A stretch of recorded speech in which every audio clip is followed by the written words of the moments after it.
ఇక ఉమ్మడి పాలమూరు జిల్లాకు వరప్రాధాన్యంగా ఉన్న జూరాల ప్రాజెక్టులోకి ఎగువ నుండి భారీగా వరద చేరుకుంటుంది. ఇప్పటికే పూర్తి స్థాయి 9,657 టీఎంసీలు కాగా ఇప్పటికే పూర్తి స్థాయిలో నిండింది. కర్ణాటకలో భారీ వర్షాలు కురుస్తున్న నేపథ్యంలో ఆల్మట్టి, నారాయణపూర్ జలాశయాలు పూర్తి స్థాయిలో నిండాయి. దీంతో దిగువకు నీటిని విడుదల చేయడంతో జూరాలకు భారీగా నీరు వచ్చి చేరుతుంది.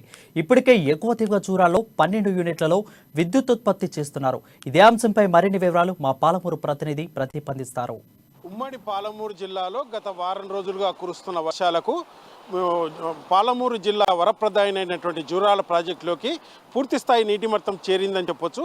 అయితే ఇప్పటికే ఎగువనున్న కర్ణాటకలో కూడా భారీ వర్షాలకు ఎగువనున్న ఆల్మట్టి, నారాయణపూర్ కూడా పూర్తి స్థాయిలో నిండి కిందికి వరద నీరు వదులుతున్నటువంటి నేపథ్యం ఉంది. అయితే ఇదే నేపథ్యంలో పాలమూరు జిల్లాలో కూడా పాలమూరుకి ముఖద్వారంగా ఉన్న జూరాల ప్రాజెక్టులోకి భారీగా వరద నీరు చేరి పూర్తి స్థాయి నీటి మట్టం అయితే ఉందని చెప్పొచ్చు. ఇప్పటికే ఆల్మట్టిలో 129.72 టీఎంసీలుగా ఉన్న ఆల్మట్టి డ్యాంలో పూర్తి స్థాయి నీటి మట్టం 100 టీఎంసీలకు పైగా ఇప్పటికే నీటి సామర్థ్యం ఇప్పటికే నిండిందని చెప్పొచ్చు. అలాగే నారాయణపూర్లో కూడా 37.64 టీఎంసీల నీటి సామర్థ్యం గల ఈ ప్రాజెక్టులో ఇప్పటికే పూర్తి స్థాయి నీటి మట్టంతో మిగతా వచ్చే వరద నీరు కూడా పూర్తి స్థాయిగా కిందికి వదులుతున్న నేపథ్యంలో జూరాల ప్రాజెక్టులు జలకళ సంతరించుకుందని చెప్పొచ్చు. ఈ నేపథ్యంలోనే జిల్లాకు సంబంధించిన రైతులు 2 పంటలకు సరిపడా నీళ్లు రావడంతో సంతోషం వ్యక్తం చేస్తున్నారు. అయితే గత కొన్ని రోజుల క్రితం వర్షాలు లేక రైతులు దీనస్థితిలో ఉండగా గత వారం రోజులకు పైగా కురుస్తున్న వర్షాలకు రైతులైతే సంతోషం వ్యక్తం చేస్తున్నటువంటి పరిస్థితి ఉంది.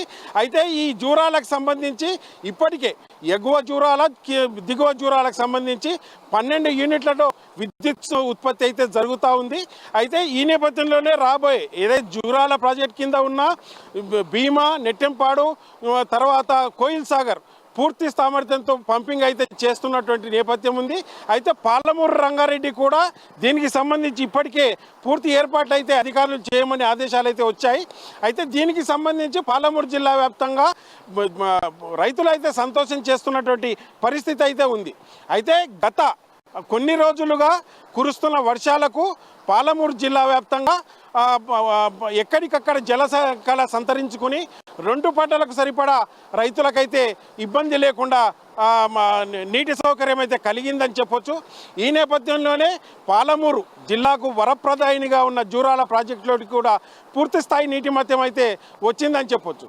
ఇదే సందర్భంలో కిందికి శ్రీశైలం కూడా ఇంకా రాబోయే 2-3 రోజుల్లో ఈ నీటి అంటే దిగువనున్న జూరాల కింద ఎక్కడికైతే నీటి వస్తుందో శ్రీశైలం కూడా ప్రాజెక్టు కూడా నిండే అవకాశం ఉందని కూడా అధికారులు చెప్తున్నటువంటి పరిస్థితి ఉంది. అయితే ఇప్పటికే అధికారులు 7 గేట్ల ద్వారా ఎప్పటికప్పుడు వస్తున్న వరద నీరును అయితే కిందికి వదులుతున్న పరిస్థితి అయితే ఉంది. ఇది ఇక్కడి పరిస్థితి. వీడియో జర్నలిస్ట్ మోహన్తో ప్రదీప్, అమ్మా న్యూస్, జూరాల ప్రాజెక్ట్ నుంచి.